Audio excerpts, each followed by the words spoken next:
If you can master supply and demand, you will be able to trade with the large institutions, find big risk-reward trades, and bank consistent profits. In this video, I'm going to share some vital points about institutional supply and demand that most people simply don't know. And it's these critical points that have now helped countless of our members get funded and bank their first ever profit splits. This video explains what is supply and demand, how to read institutional order flow, how to mechanically draw the zones, how to find high probability institutional zones, and I'm going to drop some serious source for you here, and finally how to enter and exit for maximum profit. But first, to take advantage of the market, you must understand the true reasons as to why price moves. Does the price fall from here to there because there are more sellers than buyers? Nope, this is wrong. Keep watching to find the truth. Now, as history has repeatedly shown, traders are often a very emotionally charged group. When millions of them get together in a highly emotional money game of fear, greed, and uncertainty, their combined behavior takes on a herd mentality. And we can spot this on our price charts and make money from it.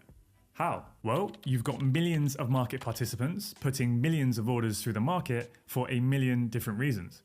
All of this behavior and participation is what drives the order flow that is put through the market.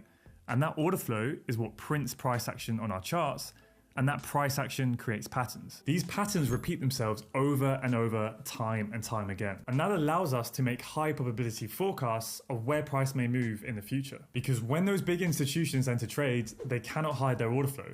And we can spot their footprints in the market if you know what to look for. Let me explain. Currency exchange rates move up and down as a result of supply and demand from market speculators. No trades can take place unless both the buyer and the seller agree on a price.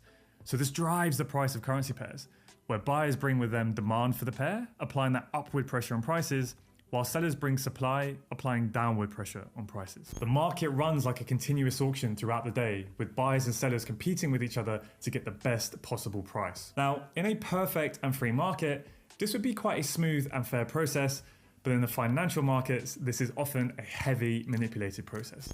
Let me explain. Markets work in two-way auctions. Both buy and sell sides of liquid instruments will have blocks of orders on both the bid and the offers. We can see this visualized on the order book. On the left-hand side, you can see all of the bids from the buyers, and this shows how much volume is demanded at each price level. And then on the right-hand side, you can see all of the offers from the sellers, as this is also called the ask price.